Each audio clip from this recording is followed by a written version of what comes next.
Hello viewers, আমি বজন পাল। তো আমি আজকে আপনাদের সামনে যে ম্যাথটা নিয়ে আলোচনা করব সেটা হচ্ছে একটা ম্যাট্রিক্সের অঙ্ক। এই অঙ্কটা শিক্ষক নিবন্ধন পরীক্ষায় অনেকবার এসেছিল। তো আমরা এই অঙ্কটা দেখি কি বলছে। এখানে বলতেছি এ ও বি নন সিঙ্গুলার বর্গাকার ম্যাট্রিক্স হলে প্রমাণ করো যে A B inverse one equal to B inverse one A inverse one. তো আমরা জানি বর্গাকার ম্যাট্রিক্স কাকে বলি। কোনো একটি ম্যাট্রিক্সের সারি এবং কলাম সংখ্যা যদি সমান থাকে তাহলে সেই ম্যাট্রিক্সকে আমরা বলি বর্গাকার ম্যাট্রিক্স। যদি এ একটি ম্যাট্রিক্স, তার এ বি সি ডি, তাহলে এই ম্যাট্রিক্সের কলাম সংখ্যাও দুইটি এবং সারি সংখ্যা হইতেছে দুইটি, তাই এটি একটি বর্গাকার ম্যাট্রিক্স। এখন এই ম্যাট্রিক্সের নির্ণায়কের মান যদি শূন্য হয়, এই ম্যাট্রিক্সের নির্ণায়কের মান যদি শূন্য হয় তাহলে আমরা বলি নন সিঙ্গুলার না সিঙ্গুলার ম্যাট্রিক্স। যদি নির্ণায়কের মান শূন্য হয় তাহলে আমরা বলি সিঙ্গুলার ম্যাট্রিক্স, আর নির্ণায়কের মান যদি শূন্য না হয় তাহলে আমরা বলি নন সিঙ্গুলার ম্যাট্রিক্স বা অব্যতিক্রমী ম্যাট্রিক্স। তাহলে আমাদের প্রমাণ করতে হবে A B inverse one equal to B inverse one A inverse one.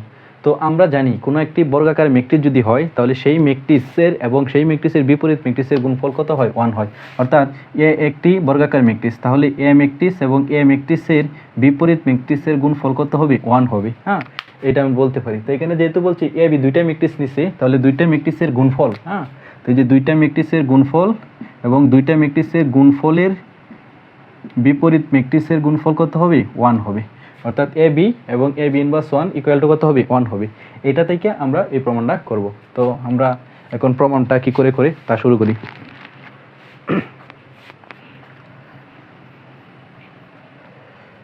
এখন লিখতে পারি আমরা জানি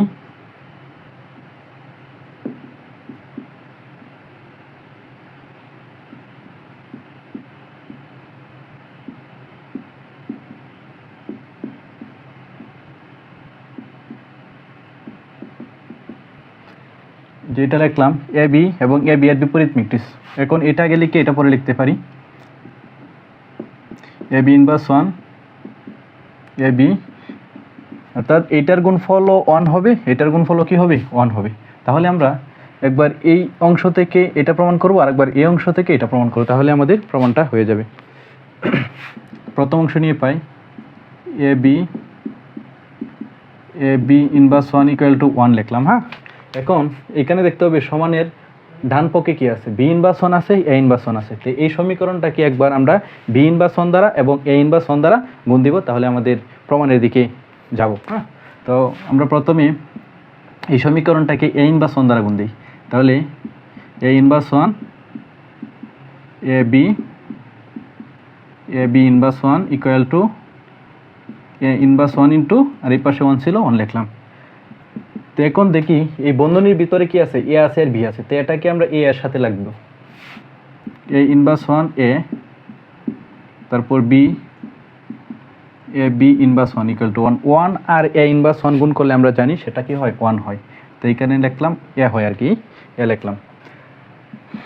তো এখন এই দুইটার গুণফল কত হবে? এই দুইটার গুণফল হবে 1 into B A B inverse one equal to A inverse one. 1 দ্বারা এটারে যদি আমরা 1 দ্বারা যদি এটারে গুণ দিই তাহলে কি হবে? 1 দ্বারা এটারে গুণ দিলে 1ই হয়। হ্যাঁ, তাহলে আমরা 1কে বাদ দিয়ে লিখতে পারি B equal to A inverse one. এখন দেখি আমরা সমান এই পাশে এ ইনভার্স ওয়ান আসছে। এখন কি করতে হবে? আবার এইটাকে আমরা বি ইনভার্স ওয়ান দ্বারা গুণ দিয়ে দিব। বি ইনভার্স ওয়ান, আর এখানে বি আছে, তারপর A B inverse one equal to B inverse one A inverse one. তো এখন বি এবং বি ইনভার্স ওয়ান এর মান আমরা জানি, এটার মান কত হয়? 1 হয়। তারপর এখানে থাকবে A B inverse one equal to B inverse one A inverse one. তাহলে 1 দ্বারা গুণ দিলে যা আছে তাই থাকে। সুতরাং এটাই হচ্ছে আমাদের কি দেখানোর কথা বলছিল। তো এটা দেখালাম আমরা, এটা সমান এটা দেখানোর কথা বলছে, দেখালাম। এখন আমরা এই অংশ সমান 1 নিয়ে এটা দেখাবো। তাহলে A B inverse one A B equal to 1। তখন উভয় পক্ষকে আমরা সেম এখানে যা করছিলাম এখানে তাই করব। উভয় পক্ষকে আমরা একবার এ দ্বারা গুণ দিব, এ ইনভার্স ওয়ান দ্বারা গুণ দিব, আর একবার বি ইনভার্স ওয়ান দ্বারা গুণ দিব। এ বি ইনভার্স ওয়ান, এখানে আছে এ বি, তো আমরা প্রথমে এ ইনভার্স ওয়ান দ্বারা গুণ দিই।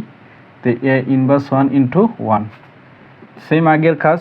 এখানে আছে এ আর এখানে আছে এ ইনভার্স ওয়ান, তাহলে এ এবং এ ইনভার্স ওয়ানকে আমরা একসাথে লিখব। তো A B inverse one B into A inverse one equal to A inverse one, এটা লিখলাম। এখন এটার মান তো আমরা জানি কত হয়, এটার মান কত হয়, 1 হয়। তাহলে আমরা বলতে পারি A B inverse one B into one equal to A inverse one, এটা বলতে পারি। আর 1 দ্বারা এই পুরোটারে গুণ দিলে এইটাই থাকবে, 1টা শুধু বাদ যাবে। তাহলে আমরা লিখতে পারি A B inverse one into B equal to A inverse one. এখন সেম এ ইনভার্স ওয়ান পেয়ে গেছি, এখন বি ইনভার্স ওয়ান দ্বারা এই সমীকরণটাকে গুণ দিব। তাহলে A B inverse one B, এখন বি ইনভার্স ওয়ান, আর এখানে থাকবে B inverse one A inverse one. এখন এই দুইটা গুণ দিলে আবার একই নিয়মে 1 হবে। A B inverse one into one equal to B inverse one A inverse one, এটা লিখলাম। এখন 1 দ্বারা গুণ দিলে তো 1 বাদ দিয়ে যাবে, সুতরাং A B inverse one equal to B inverse one A inverse one. তো এটাই আমাদের দেখানো হয়েছিল, খুব ইজিলি একটা অঙ্ক। হ্যাঁ, এটা খুব সহজেই আমরা প্রমাণ করতে পারি, শুধু বর্গাকার ম্যাট্রিক্সের এই নিয়মটা যদি আমরা জানি, যে একটা ম্যাট্রিক্স যদি এ হয়, এর বিপরীত ম্যাট্রিক্স এর গুণফল কত হবে, 1 হবে।